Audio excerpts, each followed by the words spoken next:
Bridge in Queens. The inbound LIE is slow from the Grand Central in through Queens Boulevard. The Grand Central sluggish Francis Lewis in through 188. Then pretty much from LaGuardia right into the BQE. Northbound Cross Island still heavy and slow from Northern Boulevard right on up into Bell Boulevard. Channel Delta, the New York State Thruway has a mile delay coming down to the Tappan Zee. Inbound at the Midtown Tunnel, you're looking at about a 5 to 10 minute delay. 59th Street for a couple of minutes.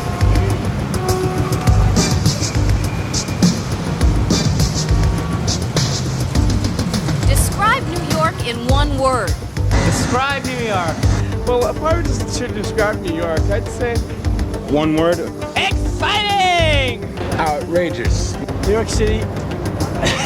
We have good things, we have bad things. One word. One word.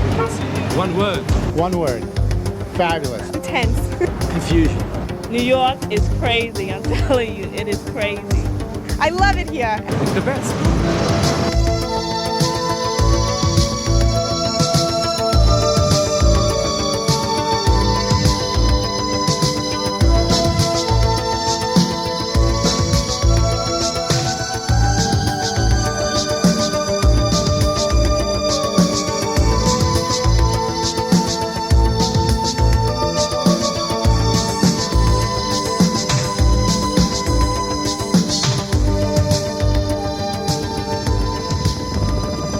How do you describe New York? It's been serenaded in song, portrayed in print and on canvas, captured on celluloid, and imprinted in the mind of anyone who's ever visited or dreamt of visiting the Big Apple. New York is a city like no other, a city of contrasts, of superlatives, the world center for business, finance, and the creative arts. International Video Network welcomes you on this video visit to New York City. Deep down under everything, people are really good in New York, no matter how cold everyone says we are. New Yorkers are a breed apart. They have a reputation for speaking loudly and being very self-assured. As the song says, if I can make it here, I'll make it anywhere. A New Yorker's behavior should not necessarily be taken for rudeness. It's merely the result of living in a city where conditions are crowded, fast-paced, and tumultuous, where you have to speak loudly to be heard and walk briskly to get through the crowded streets. It's not the calm life. It's 90 miles an hour zone, you know? And you want to relax sometimes.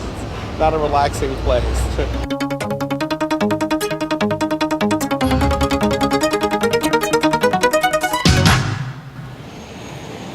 New York is one of the world's largest cities, but even more, it's been called a state of mind. To those who live here, New York is the center of the universe. To the rest of the world, it's a small plot of land on the eastern coast of the United States, almost halfway between Boston and Washington, D.C.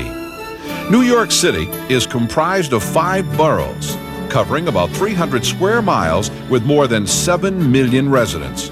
In area, the biggest borough is Queens, home to John F. Kennedy and LaGuardia airports, as well as the high-flying New York Mets at Shea Stadium. The northernmost borough is the Bronx, famous for its zoo as well as for that other great baseball team, the New York Yankees. Brooklyn is the most heavily populated borough, with more than 2.25 million people. If independent, it would be the 4th largest city in the United States. Staten Island, the 4th borough, is more rural than the other boroughs. It's best known for its ferry ride, a 5-mile trip to Manhattan that still costs $0.25, but is worth much more. But the borough that means New York to the rest of the world is Manhattan. While the 5 boroughs together comprise New York City, it's the island of Manhattan that we'll explore.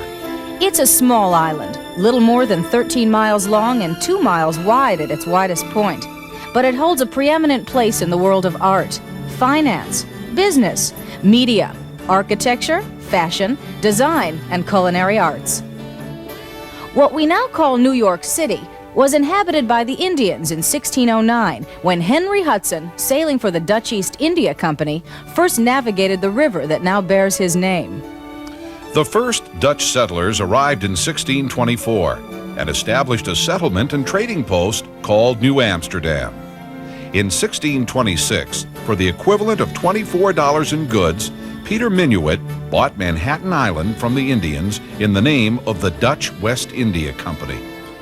More than 100 years later, New York became the capital of New York State and the original capital of the United States of America. It was here in 1789 that George Washington took his first oath of office as president. Of course, the New York State Capitol was moved to Albany and the U.S. Capitol to Washington, D.C. But the stature of New York as a city continued to grow. From the mid-19th century through the early part of the 20th century, New York City welcomed immigrants by the thousands. After processing at Ellis Island, they entered New York society, changing it irrevocably as they created new lives for themselves and their descendants. To the Italians, Russians, Irish, Jews, Germans, Hispanics, Greeks, blacks, Chinese, and others, New York promised hope for a new and better life in a free society. Many came to escape persecution. Most traded old problems for new ones. All left their imprint on the fabric of New York culture and society. For many of the immigrants, their first glimpse of this new world was the Statue of Liberty, standing boldly in New York Harbor, a welcome symbol of freedom. Sculpted by Federico Auguste Bartholdi, the statue was a gift from the people of France to those of the United States in honor of their enduring friendship. Bartholdi had several ideas for the monument he was commissioned to design, but it wasn't until he sailed into New York Harbor that the ultimate vision came to him. He called it a mighty woman with a torch, lighting the way to freedom. She was a generous gift and a noble vision, but public apathy almost prevented her arrival. A pedestal for the statue was to be built from private donations in the United States, but the money barely trickled in. It wasn't until newspaper publisher Joseph Pulitzer launched a national campaign that money poured in from all parts of the country, and the pedestal was built. On October 28, 1886, the Statue of Liberty, Enlightening the World, was dedicated by President Grover Cleveland. 100 years later, to commemorate her centennial, the statue was restored and rededicated by the grateful people of the United States. Today, most visitors reach the city via one of its three major airports. But New York remains a very busy port, second in the world only to Rotterdam, the Netherlands. Roughly every 28 minutes, an ocean-going vessel enters or leaves the port with cargo, passengers, or both. Manhattan is bordered on the west side by the Hudson River and on the east by the East River. The great avenues traverse the city from north to south and, for the most part, are numbered consecutively. Cross streets are usually numbered consecutively too, with the lower numbers being downtown. And the city is unofficially divided into neighborhoods and districts. New York's climate can best be described as temperate. Winter lows average in the 30s, summer highs in the 80s. With a generally pleasant climate and the surprising compactness of Manhattan Island, New York is best seen on foot. But when the weather just won't cooperate, pedestrians can take to a transportation system that includes almost 12,000 taxis, 1,000 miles of bus routes, and more than 200 miles of subway lines.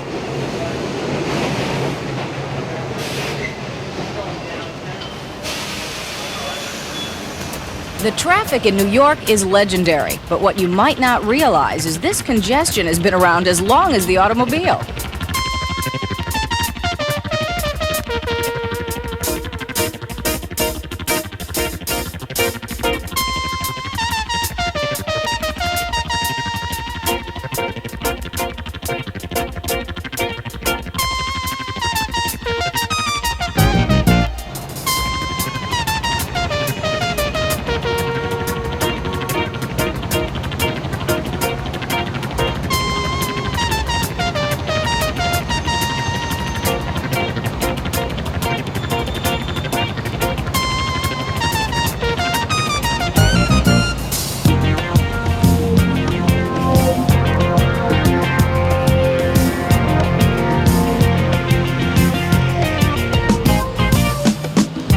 New Yorker's nightmare is gridlock, a situation that occurs when traffic congestion blocks travel in all directions at an intersection.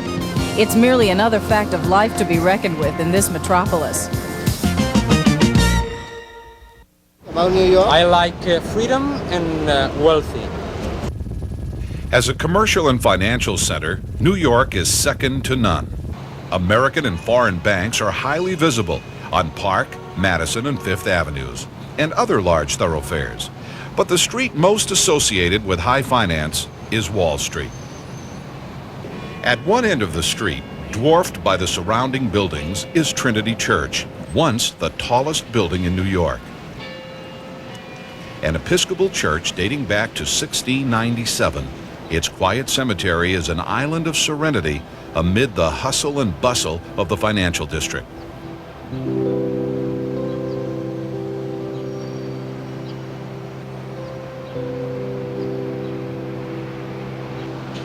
Robert Fulton, inventor of the steamboat, and Treasury Secretary Alexander Hamilton are among the notables buried here. Visitors to the financial district will enjoy a look at the New York Stock Exchange. At the front entrance, a tree commemorates the sycamore at the corner of Wall and William Streets, where 24 brokers met in 1792 to create the forerunner of the New York Stock Exchange. Today, more than 1,000 members trade shares in a daily frenzy, far removed from the gentlemanly handshakes or taps on the shoulder that sealed a bargain 200 years ago.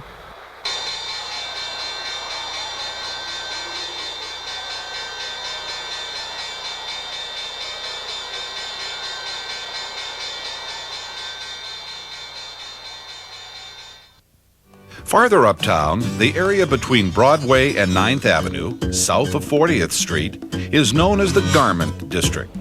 Within these few blocks, also referred to generically as 7th Avenue, 1/5 of the clothing manufactured in the United States is made. A representative from the clothing manufacturer, Paris Blues, explains why New York is so important to the industry. New York is definitely the fashion capital. It has an international flavor with not only tourism, but people are able to travel there to all the different fashion capitals of the world. So the fashion influences come from Europe or the Orient or so many different places to New York first because of its manufacturing and credibility in the marketplace. And there is a lot of production directly in the fashion area in New York. A lot of production happens right in that area. And so when you're walking up and down 7th Avenue, you see people rolling racks of clothes back and forth and salesmen's sample lines going in and out of all the different buildings. But they're actually producing and they actually ship out of that area as well. And once a month, all the buyers from all over the country come into New York and see all the different manufacturers. If you're not there, it's really like not considered a serious company to do business with. Many immigrants made their fortunes in this industry, affectionately called the rag trade. Just a few blocks away on 47th Street, messengers deliver even more precious goods. Here, in small briefcases or even in their coat pockets, diamond merchants carry their wares, sometimes making exchanges right on the street. About 80% of the country's wholesale diamond trade is conducted within this block. New York City is a shopper's paradise.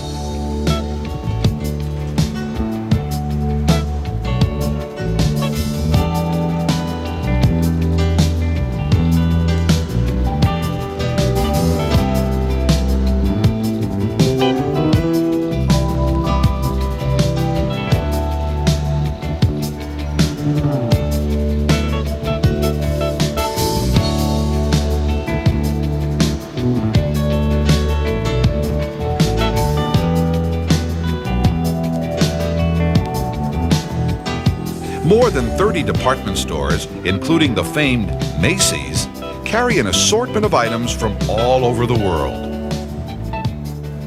First opened in 1858 in a mere 20-foot wide store, Macy's today covers more than 30 acres.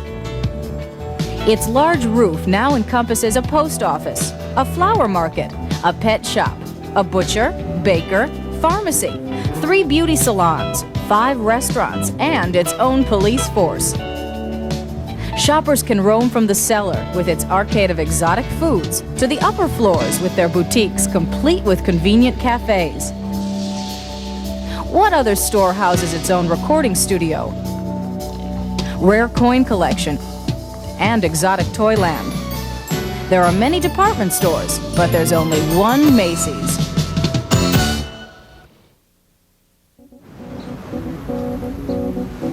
As the undisputed media capital of the United States, New York is home base for some of the country's most prestigious publishing houses, newspapers, radio, and television networks.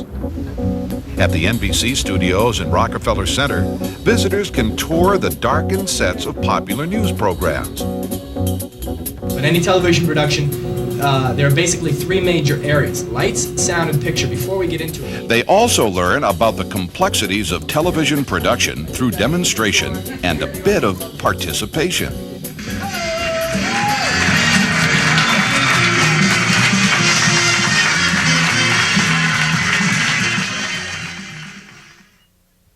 New York is huge. It's bigger than life.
At the turn of the century, as the need for space increased far beyond its availability, the city began to grow in a new direction. Straight up. The construction of the Flatiron Building in 1902 marked the introduction of the city's architectural trademark, the skyscraper. Its 20 stories were quickly dwarfed by the 60-story Woolworth Building, and then the 71-story Chrysler Building. In 1931, the 102-story Empire State Building took the premier position among the city's towering giants. Named for New York, the Empire State, the building took less than 2 years to complete. It's said that work progressed at such a hectic pace that at times the building rose more than 1 floor a day. The top floor was meant to be a mooring platform for dirigibles, but that plan was abandoned after a near disaster. The building has had its troubles with aircraft.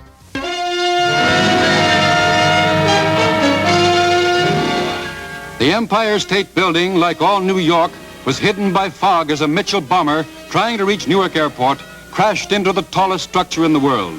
13 died, including the crew members, 2 Army men and a Navy hitchhiker. What happened will never be known, while the flyers in the crash are all dead, and eyewitness accounts vary. One thing is certain, the pilot was off the radio beam. The 79th floor was hardest hit by the crash. Some people thought it was a balloon bomb. Firemen had to drag their hoses 11 stories to reach the flames on the 79th floor, as many elevators were knocked out of order.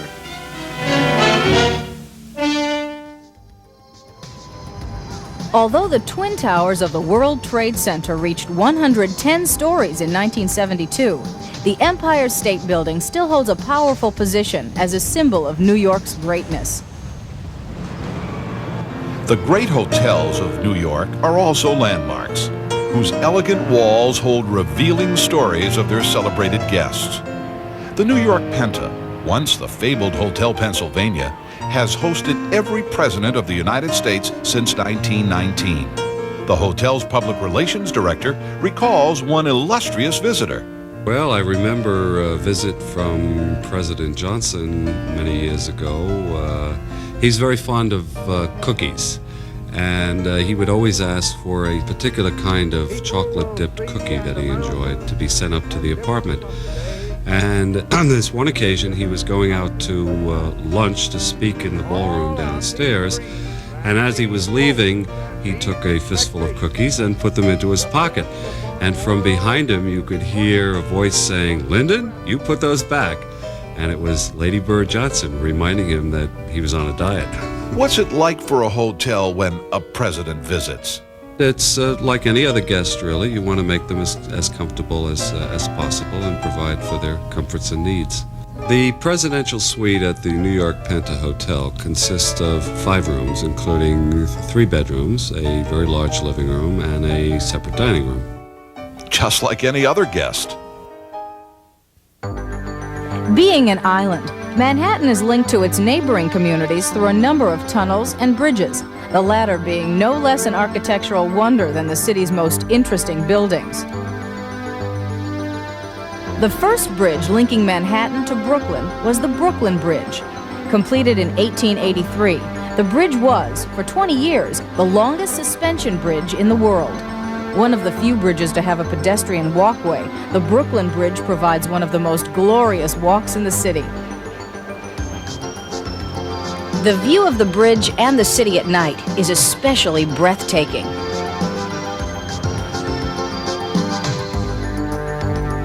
Today, the longest suspension bridge in the world is the Verrazano Narrows Bridge, linking Brooklyn and Staten Island. This magnificent structure, completed in 1964, was named for the Italian navigator who discovered the harbor while searching for a passage to Asia. This elegant bridge is a fitting memorial to his exploration.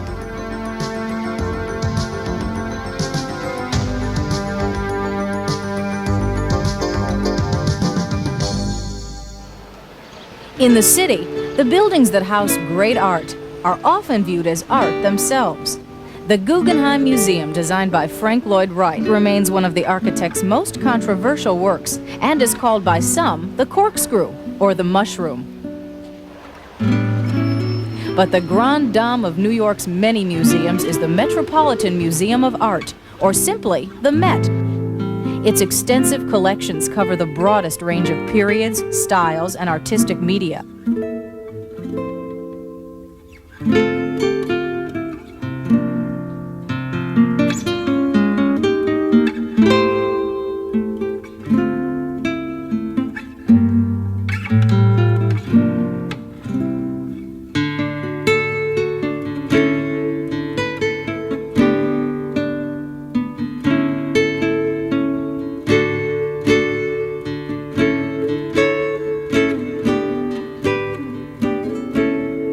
From the Egyptian wing with its famed Temple of Dendur, to its powerful collection of primitive art spanning 3,000 years.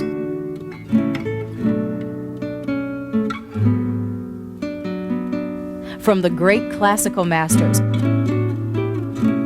to the vibrant impressionists to the provocative modernists, just to name a handful of the treasures housed within these walls. The Metropolitan is, without a doubt, one of the world's great museums.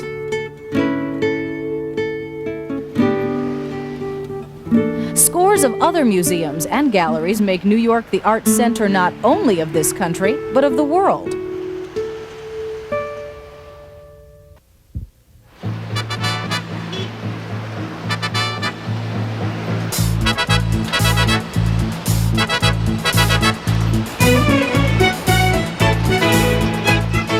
For performers, there is no audience as tough as a New York audience, and no success as great as a triumph here.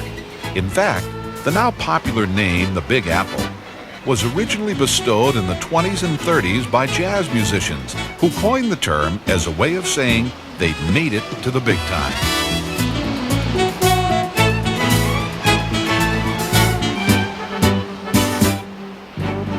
Theatergoers can choose from productions at the 40 or so theaters located in the Theater District around Broadway and 45th Street. While prices for productions in these houses have become quite high, savvy theatergoers often wait in line the day of the show to purchase half-price tickets at the Tickets booth in Times Square. The lines may be long and the choices limited, but the reduced price is usually worth any inconvenience. Few experiences are more exciting than the crush of people, taxis, and limousines arriving at a theater just minutes before curtain time.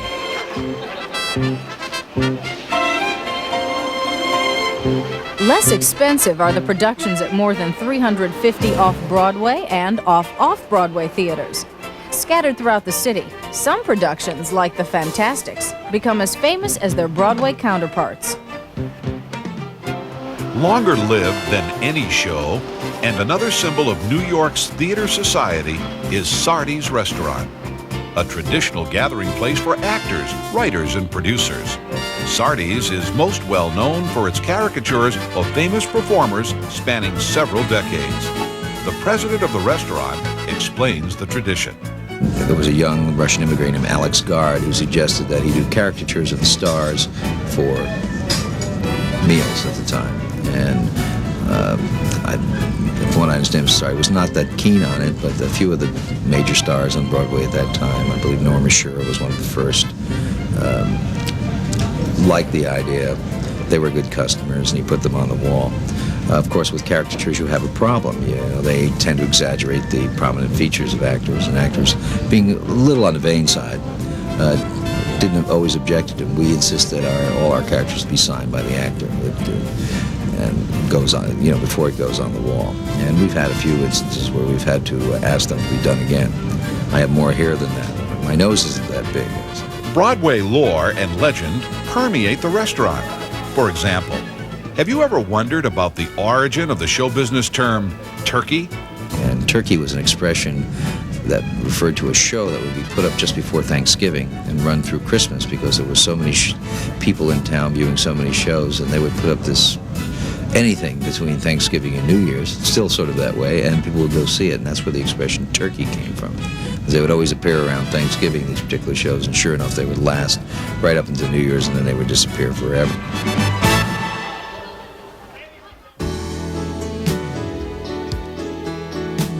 But there is much more to the performing arts than just theater. New York is home to some of the world's greatest orchestras, opera companies, and dance troupes.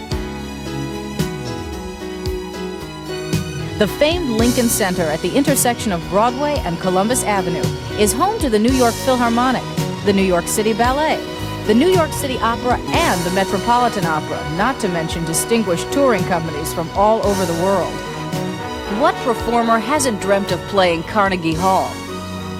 And since opening night, the 6,000-seat Radio City Music Hall remains the largest and possibly the best-known indoor theater in America.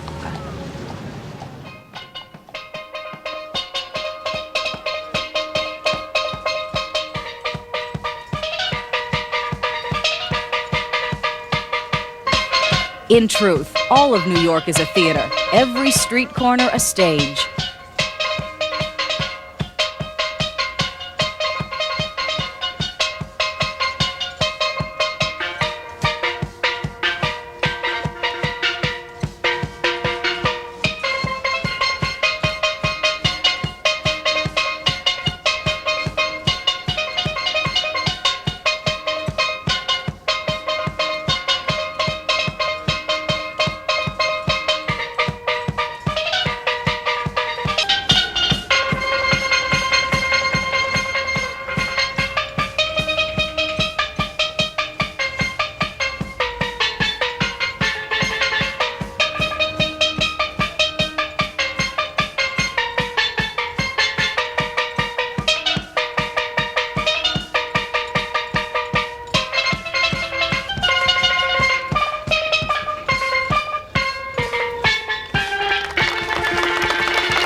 The enthusiasm of the New York sports fan is legendary, and the city's sporting events give them plenty to cheer about.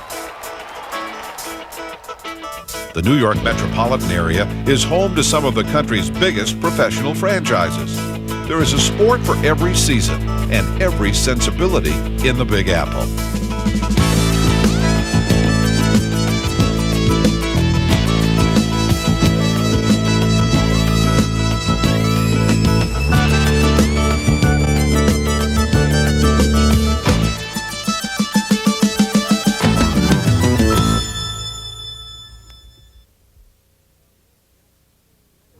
Well, me, what I like of New York. I like the streets, the people, the music, the trees, and the restaurants. For many New Yorkers, dining out is a major pastime, and in this area too, New York is unequaled. When money is no object, there are restaurants such as the Four Seasons, L'Hôtesse, and 21, whose names are synonymous with fine cuisine.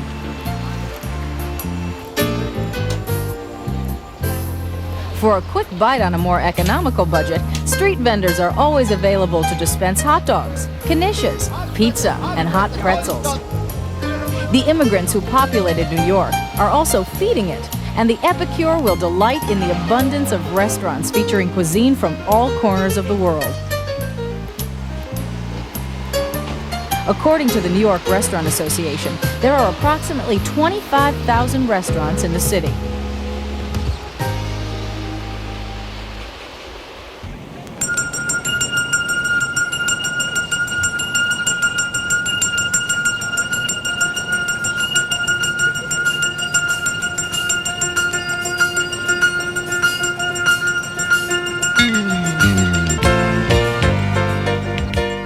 New York is a city that never sleeps.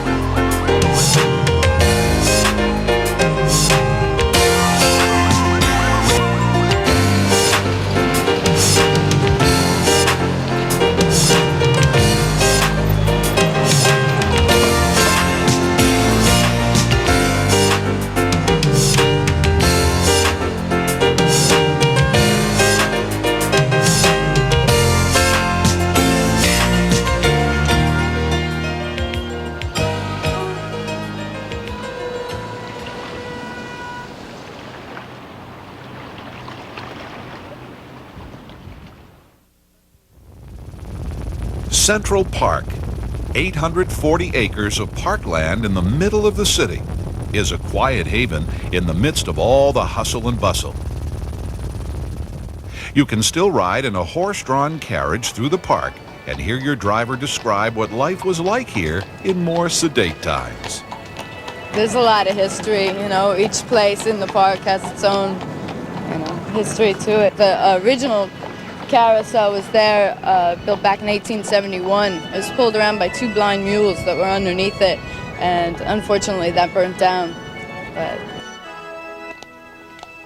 this down there's an old dairy. Well, that was built back in the turn of the century. That's the oldest standing building in the park. People use it to get married in the summer, they rent it out. People have parties in there.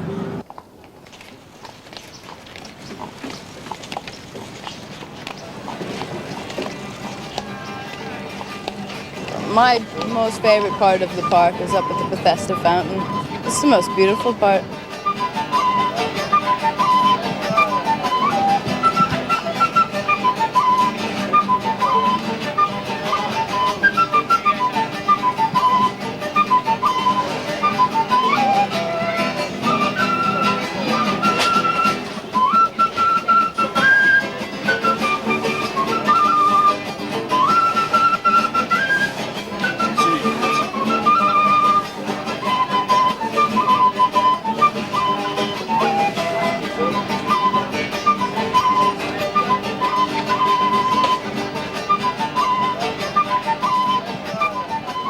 Central Park has 2 zoos, skating rinks, tennis courts, and other recreational facilities that are enjoyed all year round.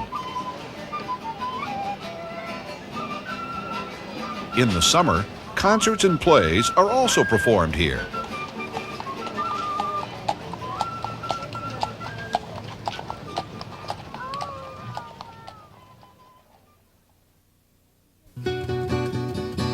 Since 1822, the Fulton Fish Market has operated from a site just south of the Brooklyn Bridge.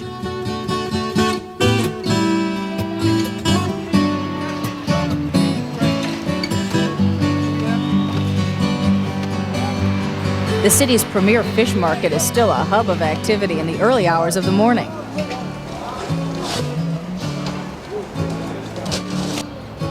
But now the area attracts visitors all day long as they flock to the shops, restaurants, and attractions of the South Street Seaport.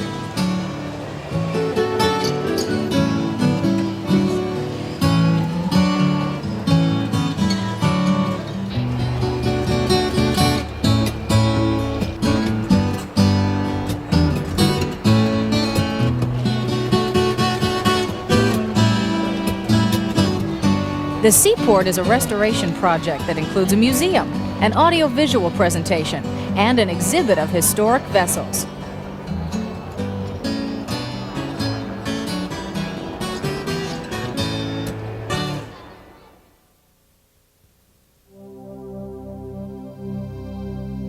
Also on the East River, between 42nd and 48th Streets, is the majestic United Nations complex.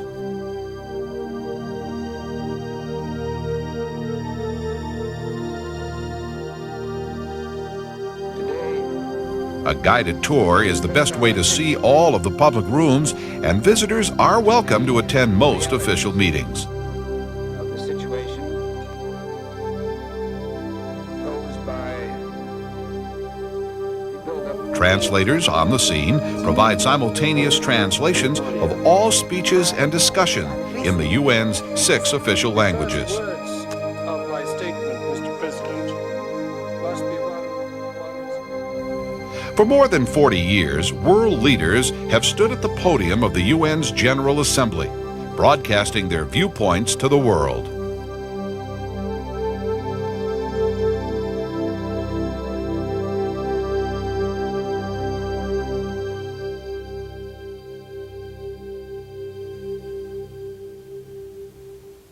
New York's ethnic neighborhoods, though in close proximity to each other, still manage to retain their own customs, personality, and charms.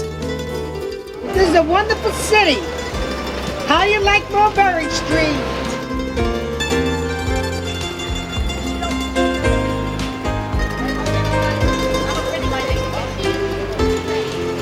Here in Little Italy, restaurants, coffee shops, clam bars, and pizza parlors fill the air with fragrant and spicy aromas.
Just south of Little Italy, the colorful streets of Chinatown are home to a Chinese community of more than 100,000, but are explored by thousands more visitors attracted by the shops and restaurants offering exotic herbs, vegetables, condiments and ducks, or jade and ivory, and other treasures imported from the Orient.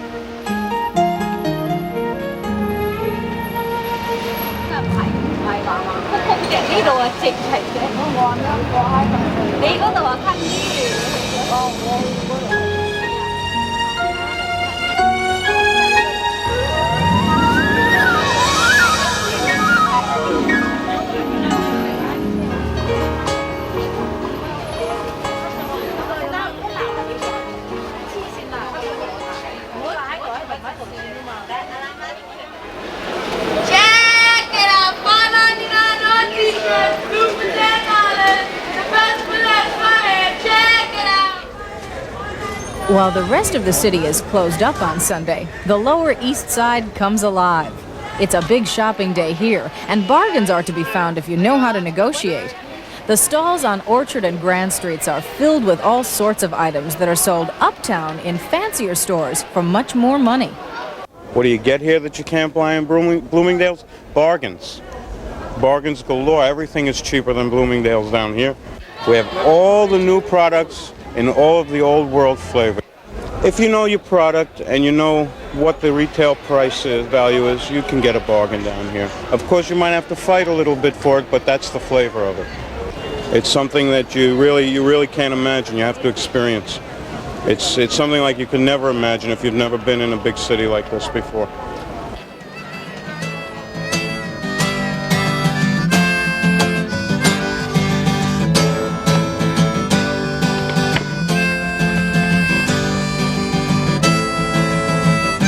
The Bohemians and Beatniks may be gone, but Greenwich Village remains a unique neighborhood. Just north of Little Italy, many of the streets in the village are quaint and tree-shaded, with charming clusters of row houses and brownstones. The village has always attracted writers and philosophers who fill Washington Square. The square was once a common burial ground for victims of the plague, and a place for public executions in the 1700s. Later, it became a drill ground for the militia. Today, it is a meeting place for musicians, chess players, skateboarders, and students from nearby New York University.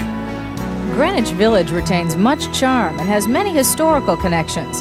Tucked away on Bedford Street is New York's narrowest house, only 9 feet wide. It was occupied at different times by poet Edna St. Vincent Millay and actor John Barrymore.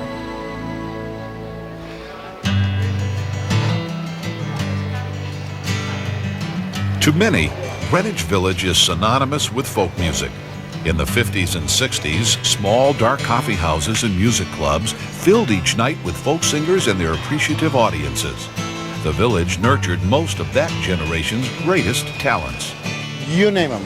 Everyone from Bill Cosby in comedy to people like Eric Anderson, Simon and Garfunkel, Bob Dylan was right across the street sleeping behind a stove many years ago. And that's where he got started. That was the old Gaslight. There were many places on this street back in the 50s and 60s, and those kind of places created an atmosphere that was very creative, and the people played all those places. They were basket houses mostly. That's where you did 20 minutes and passed the hat afterwards. What we have here tonight is the open mic, and they can come here and at least, what I call, have a place to be bad. They need a place to get that experience, to get themselves up in front of an audience and actually do it, to get rid of the wobbly knees and the bad chords, and that doesn't work and this does. It's time you're out of luck, go home to daddy's bucks. Here's a little tax deduction, sad. Baby pop, that's too bad. Now I got a new girl, I've got a new girl. She's nice and she's new, and she's gotten me over you. All right.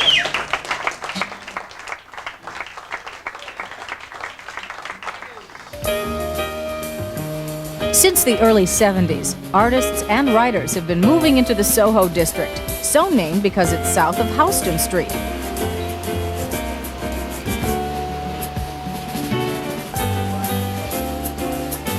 The design style high-tech came to life here when imaginative decorators took large, dark industrial lofts and turned them into light, airy living spaces.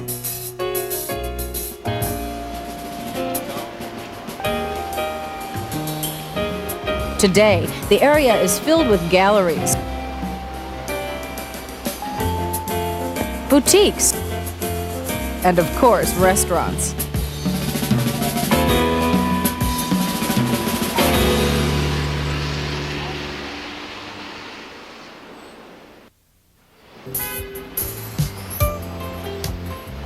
And how does the upper crust live? Some of New York's most elegant addresses can be found on Park Avenue, Sutton Place, and Central Park East and West, where doormen and limousines are the norm.